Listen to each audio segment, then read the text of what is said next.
Hey everybody, and Happy New Year. Welcome back to my YouTube channel. And to start the new year off right, I thought it would be fun to do a weird girl horror book recommendation and sort of vlog type video. So basically what I mean by that is one of my favorite genres of horror is like the weird girl aesthetic, and that would be books like Bunny by Mona Awad, and even all the way to classics like Carrie by Stephen King. I am a huge Ethel Cain fan, so basically the genre of weird girl horror is like a book that would have her making the soundtrack. So for the first half of this video, I'm going to give you some weird girl book recs, and then for the remainder of the video, I'm going to be reading a couple of weird girl books that I have had my eye on and that I've started recently, and I'm going to be taking you along with my journey of reading them and seeing if they hit like the other books that I'm going to recommend. So, the first weird girl horror book that I'm going to recommend to you guys is called Undead Girl Gang, and it is by Lily Anderson.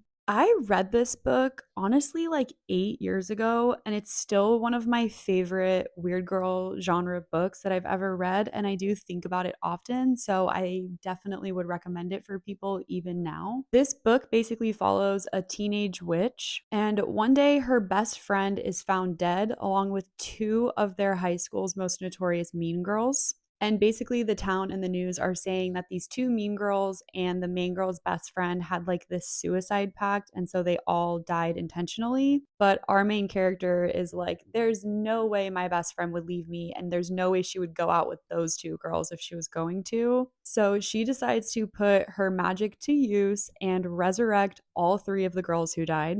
And when she resurrects her best friend and the other two girls, they unfortunately have no memory of what happened to them. So they're not really of much help in terms of who killed them or how they died. But we're basically trying to uncover a murder because it becomes obvious that somebody did something to them and that they didn't kill themselves. They have like only a week to figure this out before the spell wears off and they go back to being dead. So it's just a really good story about female friendship and sort of like wrongs being righted. The two girls that are resurrected with the best friend are considered like the school bullies. So they have a really good character arc in terms of kind of becoming better people before the inevitable of them having to be dead again. And the main like love story in this is honestly the friendship between the two main girls. There is like a slightly romantic undertone, but I'm not going to get into that because it will give away some spoilers. But yeah, this is a really gripping mystery. It had a really light element of gore to it. I thought it was kind of suspenseful. I honestly did not predict the ending too, so it had a good wow factor. And it's definitely a weird girl horror book. So if that sounds interesting to you, I would definitely recommend Undead Girl Gang. My next recommendation is going to be my favorite Grady Hendrix book and also the first Grady Hendrix book that I ever read, and that is The Final Girl Support Group. I also read this quite a few years ago, like I think maybe 4 or 5 years ago, and it's still one of my favorite books. So once again, I would still recommend this. In this book, we are following the classic horror trope of a final girl. So it's basically the last girl left standing at the end of a horror movie. And our main character is a final girl. She survived a really brutal massacre about 20 years before this book picks up. And she is just like really anxious all the time. I mean, wouldn't you be if that happened to you? Like, obviously. So she joins a support group where she is surrounded by a lot of other girls who are also considered final girls. So they survived some type of killing spree or mass killing. And they all just sort of take refuge in one another. But the story really picks up when one of the girls in the group is murdered. And so all of their fears are reimagined. Bram is saying hi. So all of their fears are basically reimagined, and our main character has to figure out who is picking them off one by one before she is next. This book was really intense. There were a lot of moments that were actually really sad because when it kind of dives into their past traumas and what they survived and what shaped them into the people they are, you really empathize with them and realize like that would be such a horrible situation to be in, let alone survive.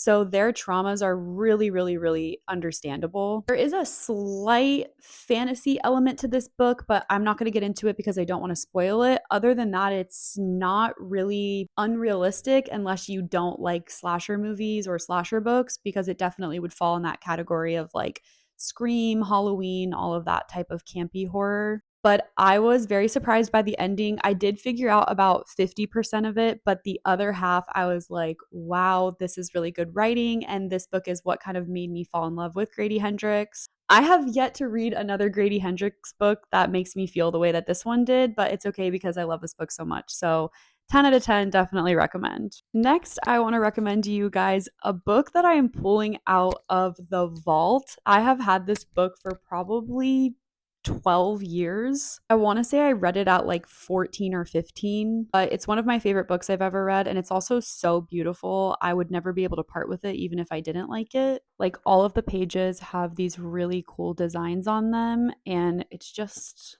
a very delicious book. Like, are you kidding me?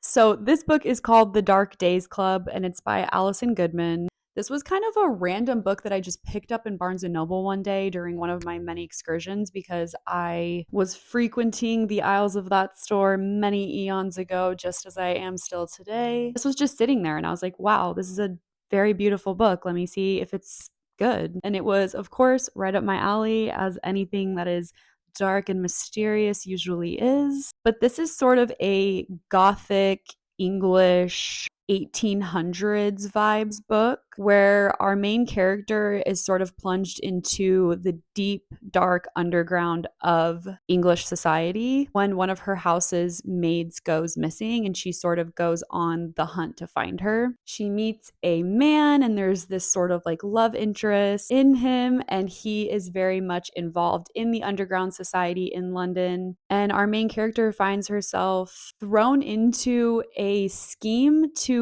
basically turn London into a world taken over by demons.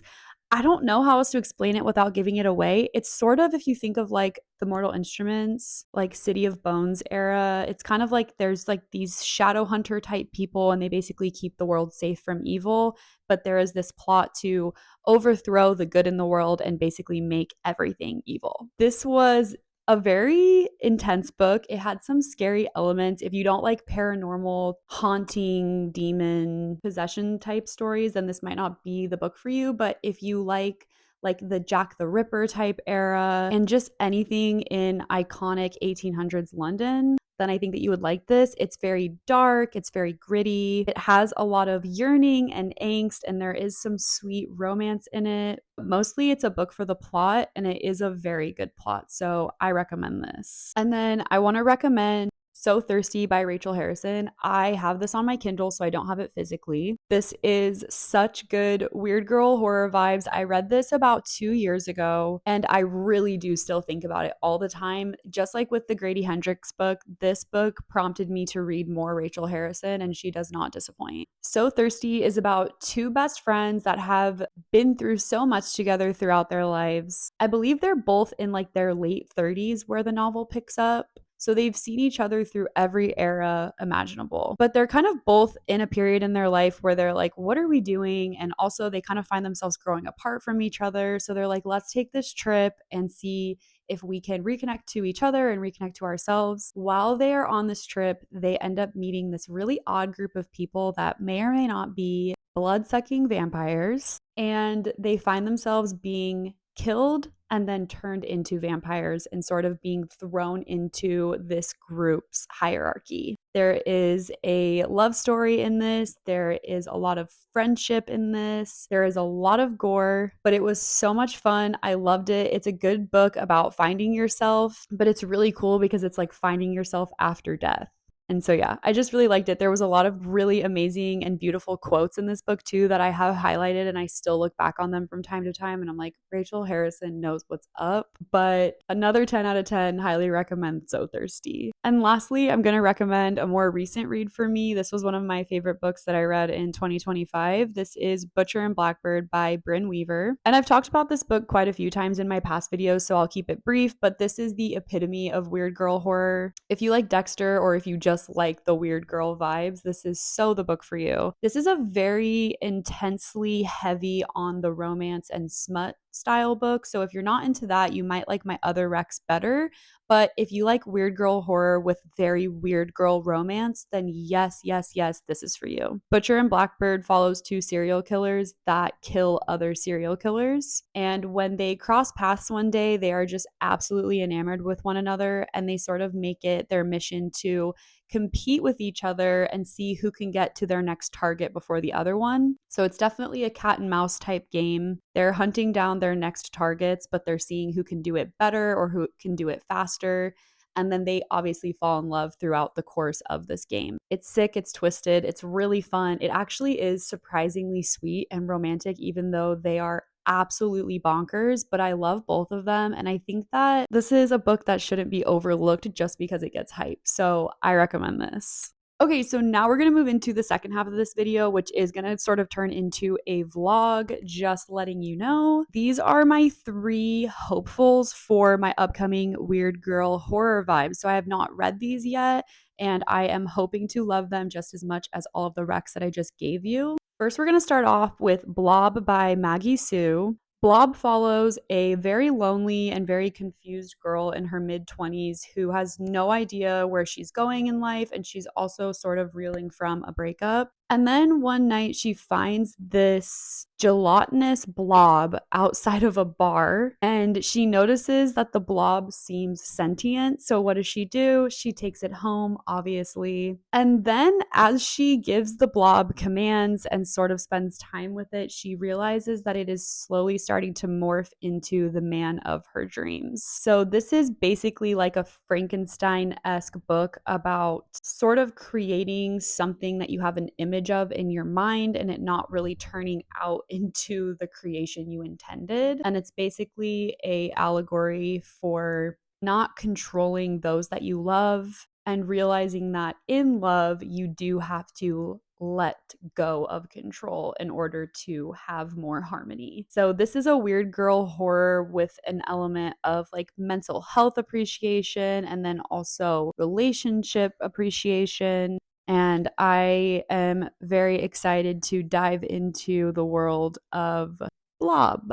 Next, we have Play Nice. This is also by Rachel Harrison, and I'm so excited to read this. I finally got my hands on it through the library, so I am so excited to be holding it right now. This just came out in October of 2025, so it did take me a minute to be on hold to receive it, but it is finally here. Something I love about Rachel Harrison is she puts very realistic human experiences that can be traumatizing for people, and she shapes them into a horror theme. So it's almost like understanding the complexities of trauma through campy horror elements, which I think is just so brilliant because as somebody who has studied psychology, it is difficult for people to process things just at face value. And sometimes when something is explained in a fantastical way, it can be a little bit more understood and less of a threat. So I like that Rachel Harrison plays on that part of the human psyche. But Play Nice is about 3 sisters, and they grew up in a possessed haunted house. The main sister, Cleo, is sort of an influencer, and their mom is the one that always claimed that the house was possessed. She like wrote books on it. She was always very adamant that something was wrong with the childhood home. But when the mom suddenly dies, the sisters inherit the house, and our main girl, Cleo, is like, oh, this would be a great influencer opportunity to document a house flipping. So what she sees as content, the other sisters see as their childhood trauma coming back to haunt them. And now all 3 sisters are in this house, and Cleo starts realizing that maybe their mom was telling the truth and something is up with this house. So this is like a childhood trauma meets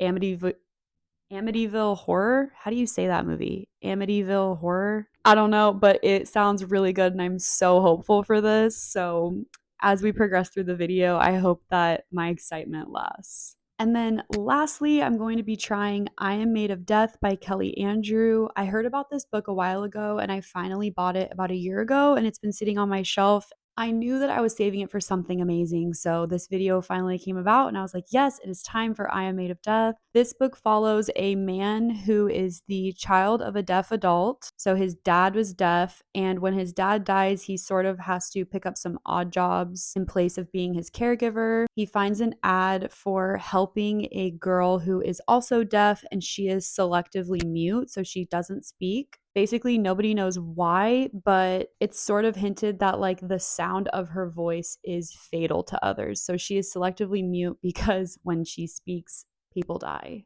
They sort of form a romance in this shared trauma, which is the best kind of trauma. And our girl in this knows of a doctor who can perform this sort of like surgical exorcism to change her voice so that she's not going to hurt people anymore.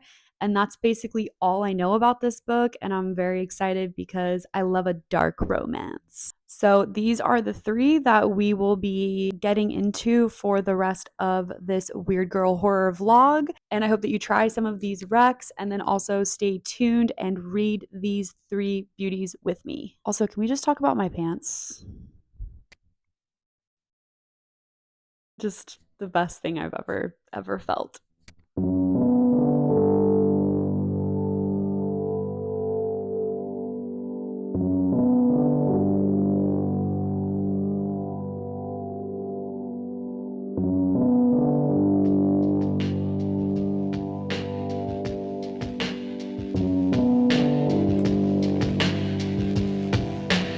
While I eat my chocolate, I'm processing where I'm at in the book. I'm on page 96 right now, and this book is about 243 pages, so I'm moving along pretty quickly. I am really liking it. It just is a little bit of a slow burn. So basically the blob is slowly forming into like the ideal boyfriend, but even almost at page 100, he still isn't a fully formed person.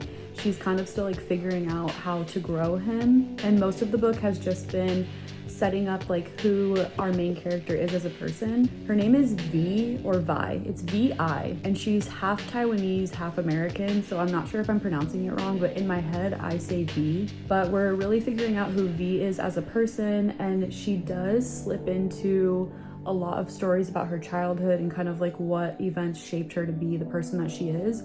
She had a very lonely childhood and she's a very lonely adult, so it kind of makes sense why she would find a big blob of goo and want to form it into a best friend or a boyfriend. She's not necessarily a dislikable main character, but she's not super likable at the same time. Like, she's kind of selfish, she's kind of a whiner. I feel like there's been moments where she's kind of bratty, but I also feel like at the same time she's extremely relatable. I feel like she's all of the ugly parts of a person like amplified, and it's like the parts that we all have within us, like insecurity or jealousy or anger or sadness, like all of those ugly parts, and she just doesn't hide them. So I think that she's likable for that, but she seems to have like a jaded perspective of other people and sort of like why things happen to her. She's kind of like a glass is half empty type of person. So I'm looking forward to seeing if she has some type of character arc throughout this book, or if Blob,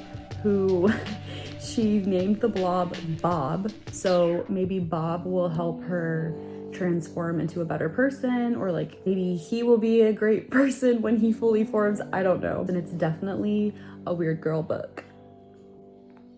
I've got chocolate on my bed.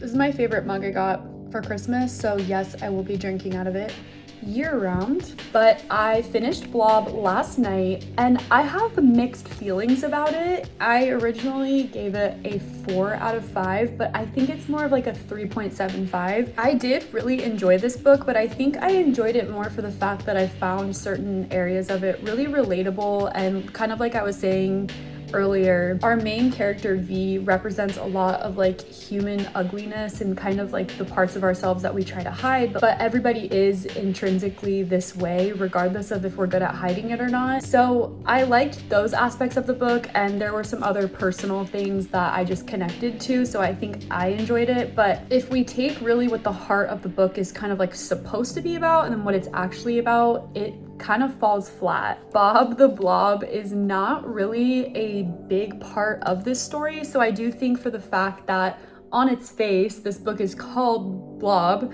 and it is supposed to be about love and sort of like relinquishing control in relationships, the blob isn't really super important to all of that. Like our main character sort of has these personal realizations about herself outside of him, so it's like, what was the point of him being there? It's kind of like in my last video where I read In a Holidays by Christina Lauren. That book is a time loop, time travel type story, but the time loop is like really not important to the story. So it's kind of like, why was it made the center of the plot? I feel like we could have had this book without the blob, but the blob is what is interesting about this book. Without the blob, it would kind of just follow as like a psychological self-help type book. For my own personal reasons, I liked this book, but for the sake of what the plot is, I do feel a bit let down by it. One of my really good friends got me this super cute reader's book journal for like tracking your reads throughout the year, so I thought it would be fun in this video to start it and kind of fill out my ratings on the book in real time with you guys. Usually I do this in my notes app on my phone and then I just tell you guys my rating, but you get to do it with me this time. Okay, so for the genre of this book, I just said it's magical realism because it's a fairly realistic book and the magical aspect of it, like I said, is kind of not super prevalent. So I would say it is most like magical realism or sort of psychological horror. But this book is not scary, so I don't even know that I would classify it as horror. It's horror in the same way that like Frankenstein is horror, but Frankenstein is definitely darker and scarier than this book, so I really don't think that it would fall into that. I do feel like in a sense it could have been and should have been a bit longer just to include the blob and the magical realism into the plot more. I gave the overall rating a 3.75, and then for the spice level, I would say it's like a 3 out of 5. There's not really any intimacy in this book, although intimacy is talked about. However, it is kind of a sexually graphic book. Like there are a lot of things talked about or things occurring around the main character that are definitely not PG appropriate. My favorite quote from the book is in one of the sections she's talking to the blob as he starts to develop into more of a man, and he basically just has like a head, a neck, and arms, and he is really interested in her legs, and she's like contemplating, if I continue to let him grow and tell him what type of man to turn into, will he leave me? So she's like, if I made you legs, would you leave? And it was just like a really beautiful moment, but also like so sad. And that's just a quote from it that will definitely stick with me when I think about the book. I would say overall, it's more of an homage to a person's life experiences and like what makes somebody who they are, instead of it being about the Frankenstein creation that is Bob the Blob. I did go ahead and start Play Nice by Rachel Harrison, and I am on chapter 4 right now. I'm on page 23. Also, I like to use paint sample swabs or whatever these are called as my bookmarks, and I like to match them to whatever like main color the book is. Tell me that this doesn't match perfectly. I am excited to get into another Rachel Harrison book. I have missed her writing and see if this one fits more with the weird girl horror vibe than Blob did.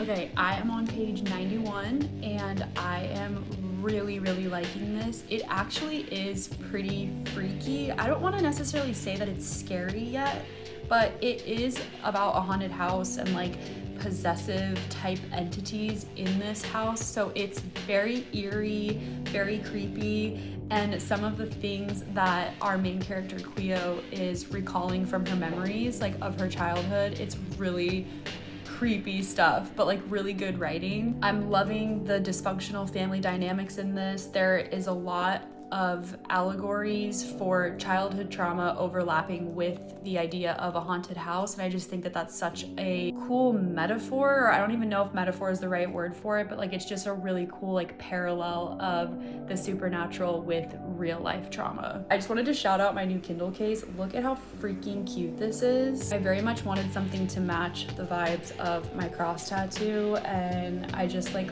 love this, and it's personalized. Thank you, Mom and Dad, for the Christmas present.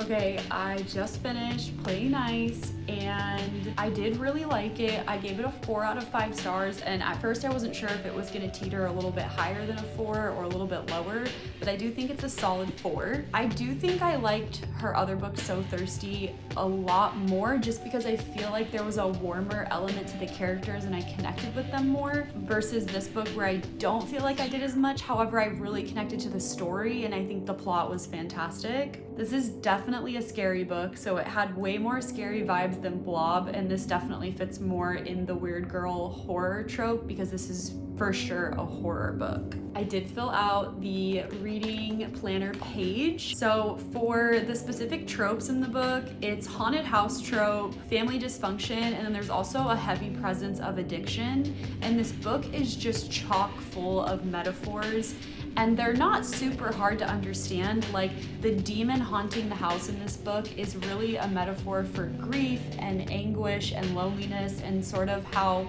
the more you give attention to a deep, dark entity, the more it takes over your life. So that could be alcohol, it could be drugs, it could be losing yourself to other people and relationships, and also the way that the family dysfunction and the abuse that went on in these girls' childhood sort of is mirrored by the haunting of the house. I gave the spice level a 3 out of 5 because there are some spicy scenes. It's not like a super spicy book, but if you don't like any spice whatsoever, this might be too much for you. However, the real plot of the book is the house and the horror, so I wouldn't get too caught up in the romance of it. There is a romantic storyline, but it's really not that important. It was more our main character Cleo's coping mechanism to her problems. So instead of her really focusing on her life, she kind of puts her problems onto other people and gets into relationships with people just to take the heat off of herself. So I like that our main character was honestly unlikable at times, but I also think she was so real and very lovable. And I think everybody in her life is really hard on her. Like, sometimes I just wanted them to just like give her a break and also believe her. Like, this girl is clearly going through something, but she's also not a liar and no one believes her. There's one part in the book where she's finding out some lies that her family had told her growing up, and she's like, I am the only person in the family telling the truth, and yet I'm the only one that nobody believes. And I just felt so bad for her in that moment, because I was like, yes, like, you're such an honest person, and even if that means people don't like you, you are still intrinsically you. And no one believes her about the stuff that she's experiencing in this haunted house. So it made me angry for her, but there is a good redemption arc for her at the end. I do feel like the story ends with her having more people on her side, so I was happy with that. My favorite quote from the book is, our mother's presence is everywhere, her influence, her ghost is us. Because when these girls experience the death of their mother,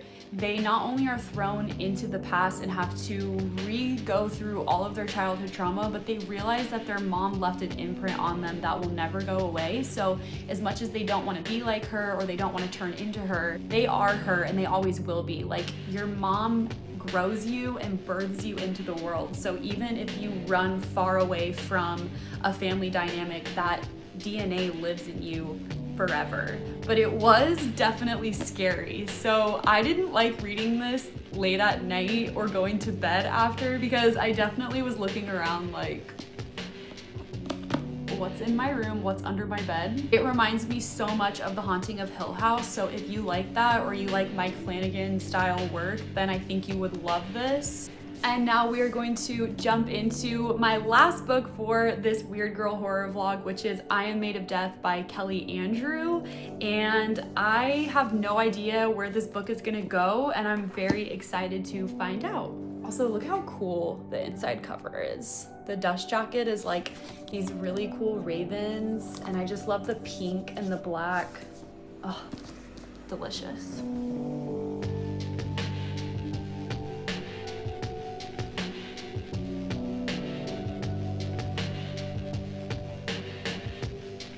Okay, you guys, I am 158 pages into I Am Made of Death, and I'm really liking it. It's funny because this was the book that I was least anticipating to like out of my 3 that I wanted to try for this part of the vlog, and it might end up being my favorite of the 3, so I'm very, very happy with that. I did explain the synopsis of this a little bit wrong though in the first part of this video when I was sort of telling you what I knew about it. I didn't know a lot going into this book, so sorry that I explained it wrong. But basically our main characters are Thomas and Vivian, and Thomas was raised by a deaf adult, but it wasn't his father, it was actually his mom. We don't know much about his dad, but his dad did pass away. And so he grew up sort of helping take care of his mom. She has like a congenital heart defect, so not only is she deaf, but he has taken care of her in terms of her physical health as well. He's fluent in sign language, and he needs to take an odd job in order to support his mom and his younger sister. So he takes a job interpreting for a girl that is mute, and that is our character Vivian. So everything else that I explained about the book was correct. Vivian is selectively mute because when she speaks, her voice kills people. And we sort of have found out so far that there was some type of possession that took place in her when she was a little girl. But sometimes she is herself, sometimes she is controlled by a demon, but we don't really know more about that situation yet. She has an abusive stepfather though, and he does force her to use her gift sometimes. So Thomas and her are slowly having like an enemies to lovers type relationship. There's a lot of shared trauma. It's very much a slow burn, but I'm really liking that. I've also really been wanting to learn sign language, and I was like, you know what, I might as well start now. I felt kind of inspired by this book, so I am slowly learning some sign language because I want to be able to speak it fluently. I think so far I have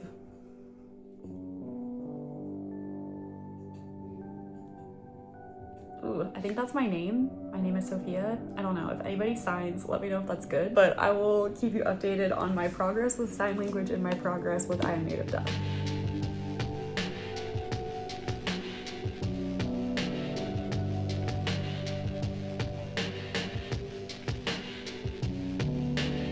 Okay, I am all done with I Am Made of Death, and I ended up giving this overall a 4 out of 5 stars. I really wanted to give it a 4.5 or even like just in a nitpicky way, maybe like a 4.3, but based off of the ending, I did round it down a little bit to a solid 4. So going into this, I didn't realize that this book was based off of one of the author's previous works, and this is a standalone book. You don't have to read her other books to understand it, but they all exist within the same world. And I think that if I would have read that first book by her, I would have understood this book a lot more. So just for continuity purposes, I didn't really like that this is marketed as a standalone when it kind of really is a sequel to a previous work. There were a lot of elements throughout it that I really loved, and there were some characters that were introduced about halfway through the book, and then sort of this other plot point that was kind of just thrown out of nowhere. And it made sense for the story, but it wasn't really explained in depth like I wanted it to be. But I really connected to these new characters, and I connected to that plot line, and I was like, oh my gosh, that would make such a good story and such a good book.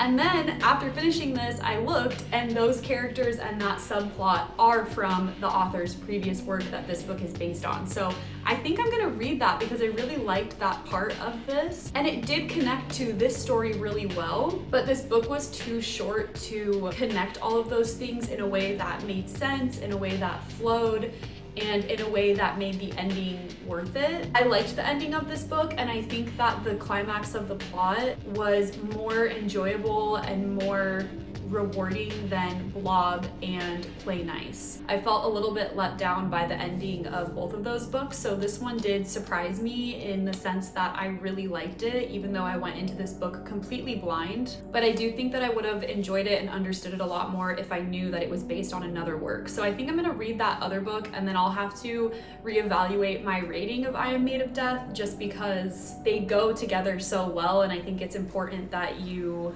read books in the correct order. So even though they're not a series, they definitely make more sense when they're put together. This book has absolutely no spice in it. There is a lot of dark romance. It's very sweet. There is some kissing, but it's very PG. So I'm gonna give it 0 spice because it's definitely a spice appropriate book.